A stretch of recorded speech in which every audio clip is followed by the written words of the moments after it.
Thank you for joining the Resilient Cyber Show. My name is Chris Hughes, and today I'm actually without my co-host, Dr. Nikki Robinson, who had an incident come up, but she won't be able to make it. But today I'm joined by Rob Black. Rob, thanks for being here. Chris, great to be here. Thanks for having me. Yeah, I'm really excited to have you on. I've been following your content for a while now, and it's really entertaining, and it always catches my attention. So I'm really excited to chat with you. But for that, that being said, folks that don't know you or don't know your background, do you mind giving us a bit about yourself? Yeah, of course.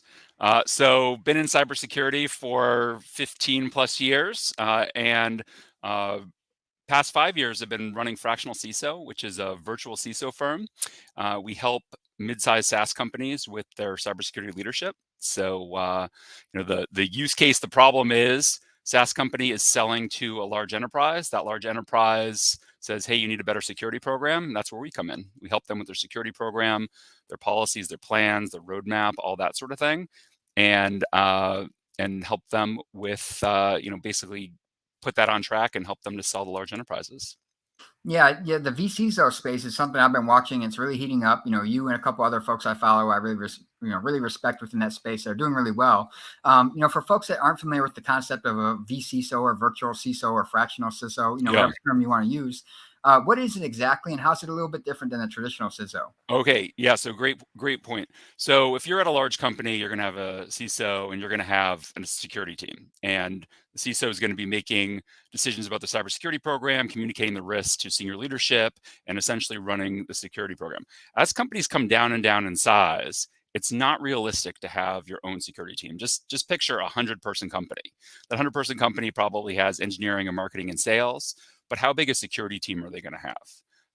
And so that's where a virtual CISO comes in, where we're going to work with multiple companies, but help them run that security program, help direct their existing technical resources to do things, help them with training and policy and all those sorts of things, and then basically help them reduce their cybersecurity risk. So I would say it's a similar concept. It's just really typically for more downsized organizations. Sometimes CISO leaves and we come in and step in as an interim CISO, though, for a large organization, but we're doing it on a part-time basis.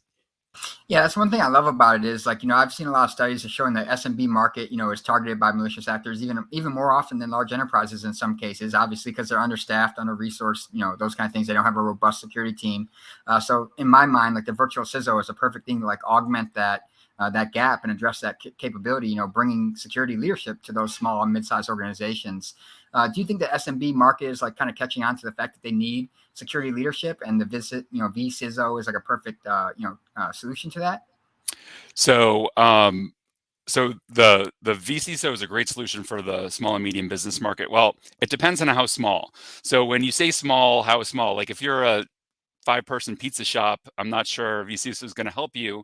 But if you're a 30-person company, kind of small, then absolutely. Oftentimes in today's environment, if you have any sort of technology, there is a need to help protect that. And you have it in the interest of the data you have for your customers, maybe your operations. You want all those things to go smoothly. You also may have some regulatory requirements. And so for all those reasons, a vCISO is needed in that SMB market. Now, one of the challenges is kind of ability/willingness to pay. So while I would say, so when I started Fractional CISO in 2017, I kind of had to educate the market a little bit about what a virtual CISO was. In 2022, there's a little bit less of education on what we are, maybe for some segments of the market, but it's more like, are we going to spend our scarce dollars on this thing? Which makes perfect sense, right? Because basically, you're competing, maybe taking away from some technical project or some other things that could be done. So, while it makes perfect sense, I do think it is tough especially for the S part of SMB, for the small size companies, because how much are they going to put towards their security program? And I think there are some great resources out there. But the reality is, even though there are great resources out there, there needs to be a human that's kind of running the program. So basically, great resources, meaning taking part of the VP of engineering or the CTO or the CIO or the director of IT or whatever, taking part of their time to kind of deliver those services. And obviously, they have a full-time day job. So, so it is a little bit of a challenge. I can imagine in the future things being more democratized for that small size of the market. Now, when you move into the medium size of the market, it's really difficult, I think, in today's threat environment, to make the decision not to have someone running your security program, someone qualified. Yeah, I definitely agree with that. I think a couple things you said jumped out to me is like if you're using technology and it's like, well, in this, this digital economy, like everyone is using technology in some way, shape, or form, whether it's directly interfacing with a customer or just internally running their business and operations and their teams and things like that. Um, Out of curiosity, like I'm wondering, like when you start working with some of these organizations and say they are more on the smaller side and they don't have a robust, IT or engineering or security staff, how have you handled, those situations where you come in and maybe you're making recommendations and like, giving guidance, but maybe they're really resource constrained, for example, and that, they're kind of limited in what they can implement and what they can do. How have you tried to tackle that challenge in some cases? Yeah, so that is, I would say in some respect, every organization, there's some resource constraint at some point. Now, we're not recommending buying large enterprise security solutions, but oftentimes just the configuration of your existing stuff can make a big difference. So for instance, have you turned on multi-factor on all your key systems? That's extremely low cost. Have you done cybersecurity training for your staff? Again, extremely low cost, very effective. And then, from a technology standpoint, even if you're limited, let's say if you have Microsoft 365 for email, do you have email gateway? And so, I mean, yes, we would pick and choose what technology pieces we would do, things that we think are going to give a very high return on investment for those things. Now there does come to a point where it's like, hey, you need a EDR, endpoint detection and response tool, if you're really concerned about some of these things, and the client just says, hey, we're not going to do that. We're going to use the free-ish antivirus, or maybe do nothing. I don't know, but so at some point there does come a conflict on what to do, but there's a lot of low-hanging fruit that we can help with. Just the examples I gave, but even let's say access control reviews. If we did an access control review, how many former employees are in your key systems? I'm going to say not zero. Yeah, it's funny. It's funny the things you're naming, and like first off, like you're talking about like the art of risk management, which is applies in any organization of any scale. Like I've seen it in large and mid-sized organizations, and then also like the things you're referring to is so funny because they're really critical security controls that account for the overwhelming number of like data breaches and incidents that we see. Even in large organizations, we fail to do the fundamental basic things, at scale correctly. So I think you're spot on there. Something else I wanted to ask, flipping a little bit from like your perspective to the consumer, the client's perspective. If I'm a SMB looking for, a quality vCISO and I want to ensure they have, the right credentials, experience, any recommendations there? There's actually, there was some really heated LinkedIn drama. I don't know if you saw that, but people kind of recommending maybe you just, over quantify or over qualify yourself as a vCISO in a confidential organization for a short period of time till you can pivot into the, a real vCISO opportunity. So like if I'm a consumer looking for a vCISO, how do I vet those folks to ensure I'm actually getting someone that knows what they're doing? They've done this before, those kind of things.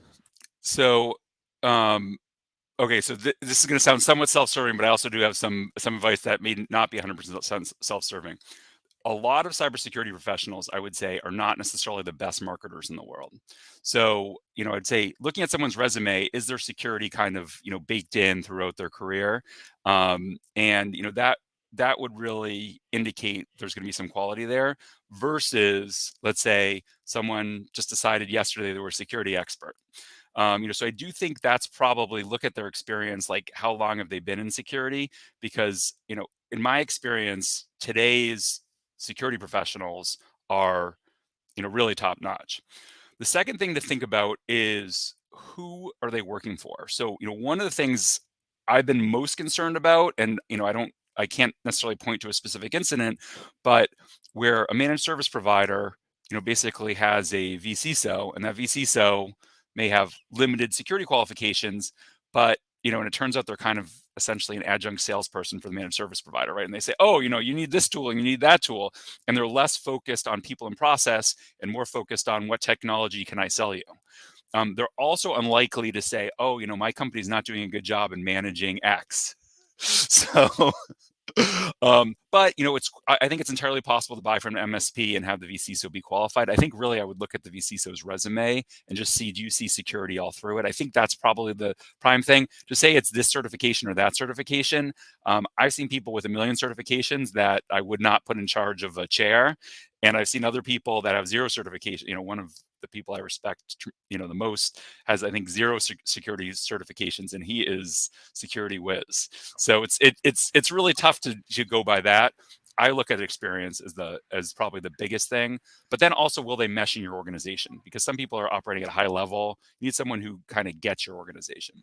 Yeah, you're getting into some of the things we're going to touch on in terms of communication and Yeah. cultural fit and some of those things. So I'm looking forward to touch on those topics. And then you kind of open the Pandora's box of certifications versus experience, which I really hate that argument, because it's not like this or that. Right. It's kind of like the whole package. Getting a feel for someone, what they've done, things they've learned throughout their career, and you're looking for a security leader at the end of the day. So that's something to keep in mind as you're looking for a vCISO for your organization. So, looking at the other perspective, if I am an experienced cybersecurity professional, for example, and I want to explore being a vCISO, any recommendations on how to go about getting started, how to market that opportunity for yourself and those kind of things? Yeah. So I'll just tell a little bit about my journey. So in 2017, I decided I was going to quit my job and start as a vCISO full time. I'd actually kind of prepped, I would say, several years earlier.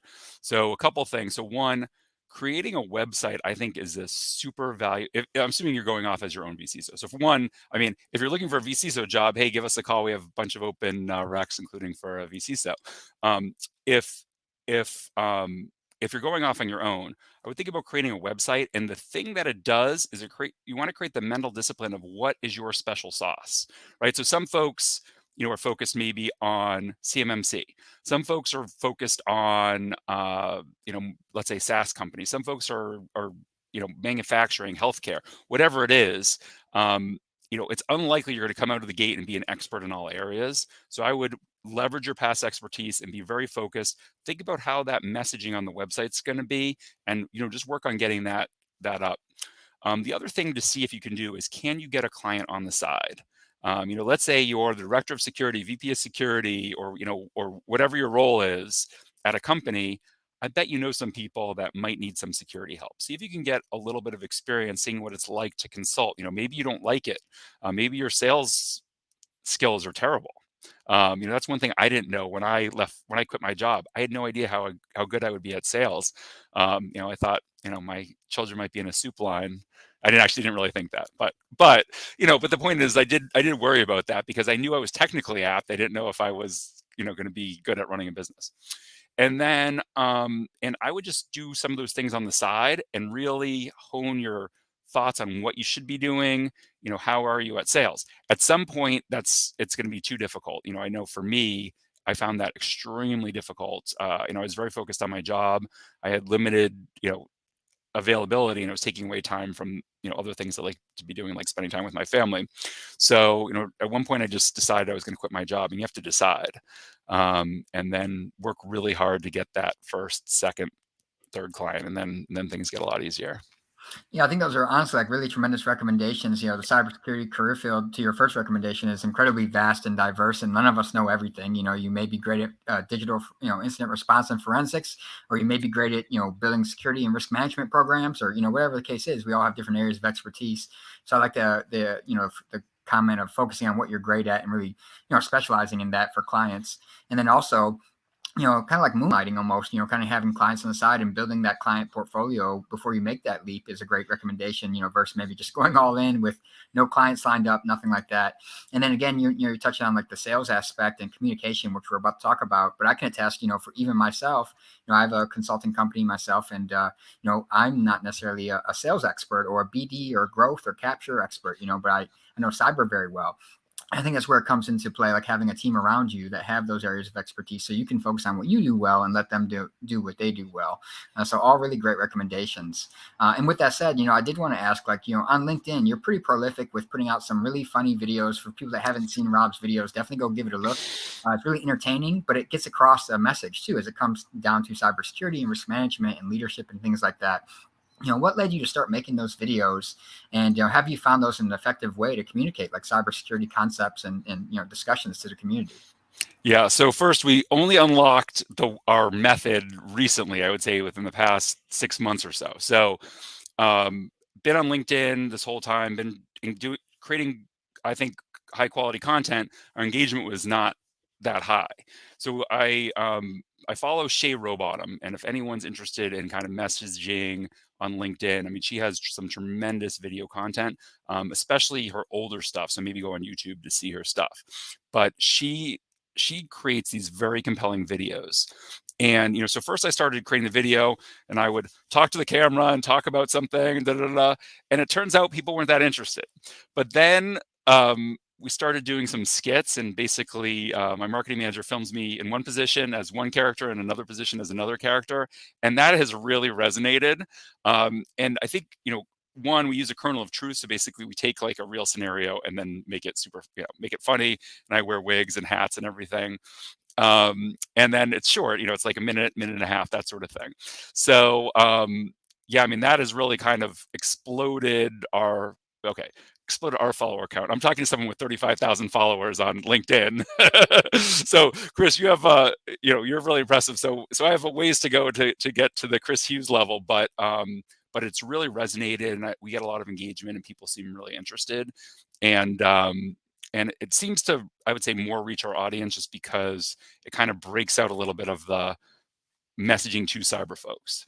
Yeah, I mean, I can attest to that. Like, honestly, I've had success of blending, like, professional cyber topics with like personal, family life and just things that people can resonate with as like a human being.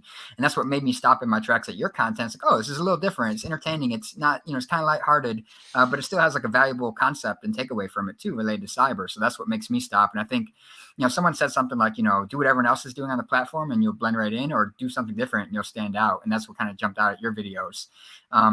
So that said, and on the LinkedIn side, any other content or anything recently you've come across that seemed interesting or valuable to you?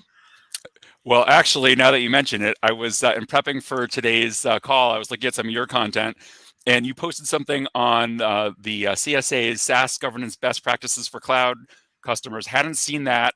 Open the document. It's a treasure trove of info, and who's one of the lead or who's the lead author on there, and it's you. And I was like, oh wow, that's that was pretty interesting stuff. I sent that out to my team this morning because I just it looks like a really good document. A lot of our clients are SaaS companies, and so it really resonated. I mean, the unfortunate piece, how about this? It was comprehensive. So it's like the 70-page document. The thing is everyone's looking for the short, quick fix, and the answer is no, just do all 70 pages of stuff, and you'll be totally fine. But it is obviously challenging. I mean, it's challenging for us. Folks say, well, what to do? Well, we're going to start here, do all these things, but obviously, there's a lot of stuff to be done. Yeah, I really appreciate the plug on that. It is, it is a massive, a 70-page document, but it is the most comprehensive, like vendor agnostic, SaaS governance and security guidance out there too. I was reading it, and I was super impressed because you guys really think through all the different aspects. Like if you read a how to manage SaaS securely article, it's going to have like one little thing or like 5 little tidbits, which by the way, probably is good advice, but it doesn't give you like, how do I run my program? It's kind of like, oh, let me make sure I think about these little elements. Yeah, So, we try to come at throughout the entire like life cycle of right. evaluation and consideration all the way through like termination of consuming SaaS, and then also recommendations on the the vendor side, and just like talking to the SMB market like you talked about, like their SaaS use is everyone's using SaaS, Right. but there's not a lot of guidance out there. So I really appreciate that plug on that. And another question I had, but one of the last questions actually for you today is like, LinkedIn and social media aside, dealing with customers on the business side, how important do you think it is like for cybersecurity professionals to be effective communicators, storytellers, to really build rapport and persuasion and stuff for some of the efforts that we want to advocate for? It may be the most important skill. So, I will just give tons of love to my fellow cybersecurity professionals. I mean, I think you guys are really diligent. Things are, you guys work really hard. People understand a tremendous amount of information. It's like really kind of almost impossible to explain that. But the challenge that folks have is the persuasion piece. And let me give an example. Actually, I just thought this might be a future blog post because I was just thinking about this morning. I've had this conversation multiple times. So client says we don't need AV. We don't need antivirus because we're operating securely. And so then I say, okay, cool. All right, cool. So how many, and they say, oh, we use Macs and, mainly technical folks. Okay, cool. So like, well, how many Windows machines do you have? They're like, oh, yeah, we have like half a dozen Windows machines. I'm like, so no AV on them? I'm like, maybe we should put AV on those. Okay, cool. Now for your last phishing test that you've done for your staff, how many folks failed and clicked on the phish? Oh, like 15%. Okay, and they don't need antivirus? They're like, oh yeah, okay, cool. So then, so basically you kind of chunk. So you go from no, we don't need antivirus to let's buy an EDR solution. But the point is that I did not crack that code for a while. I had that conversation. It was a little frustrating and it was non-obvious. And, I went about it not directly like, oh, you need AV. No, that's, I'm a security professional. You need it. You have to convince them to convince themselves. And I do think on the persuasion front, that's one area where cyber professionals could really work on, the why. And there's a couple of things where I have not cracked the code, and that's around privacy. I'll talk to folks about privacy and some of the consequences of them putting their data up there, and they're like, "Yeah, but I want this free stuff. I don't care if my data's out there." I'm like, okay, like what if your insurance rates go up because this private data is out there? They're like, it's esoteric, so I haven't found the key to everything, but I do 100% believe that persuasion is going to be so important for us as cyber professionals. And and I think it's incumbent on us to think about how does our message resonate when we say something we know to be true and the client doesn't do it. Is it on them or on us? And I think we need to put the burden on us on persuading. Yeah, I was actually happy to hear you say that, about the communication being like particularly maybe even the most important thing. Because, I've learned that no matter how technical someone is, if they can't be an effective communicator, build relationships, navigate internal bureaucracy and politics and like just communicate and build rapport with other human beings, it's really difficult to be effective as a cybersecurity leader. And I think, some of the people I've seen who've been the most effective aren't even, the most amazingly technical people or whatever, but they're great communicators. And I think that's a really incredible thing we need to emphasize on the cybersecurity side is we often get caught up in the technical detail and forget the human aspect, the communication side of things. So last question for you before you take off here is, what does the term cybersecurity resilience mean to you? Yeah, so cybersecurity resilience means, or let's just say resilience in general means that you can recover or that you can continue to operate even if something non-ideal happens. And from a resiliency standpoint, that means probably layering defense in depth, so basically having all sorts of different controls. It also means really understanding your personnel, who can do what, being resilient when someone's on vacation or someone's sick or someone leaves the organization. So if you don't have resiliency really from a technical standpoint and a people and process standpoint, that can have disastrous effects on your business. And just look at any recent news story where some company was down for a significant period of time, resulting in significant loss to them. So cyber resilience is a important concept, and in one respect, I would say it, for all the things we do on confidentiality, integrity, or availability. I mean, obviously, they're all really kind of tied to that being resilient, having a resilient organization that can overcome various speed bumps. Yeah, I agree with everything you said there. It's not a matter of, if something is going to happen, it's when and how do you recover and respond to it. So definitely well said. So with that said, before we break here, any parting words for the audience? Where can they find you? Where can they follow you and find out more about what you're up to? Yes. So Chris, first, thanks a lot for having me. This has been a really great session. I'd say follow me on LinkedIn. Just look for Rob Black. And love to engage with you. We put out content 2 or 3 times a week. I have my team does a great job in writing some really relevant content, especially I would say geared to the let's say technical, but maybe not cyber experts. So like the CTOs of the world, VPs of engineering, so technical leaders that need some help and guidance. So just follow me on LinkedIn. Awesome. Love it. Well, thanks so much for being here, and thanks everyone for tuning in. Great. Thanks, Chris.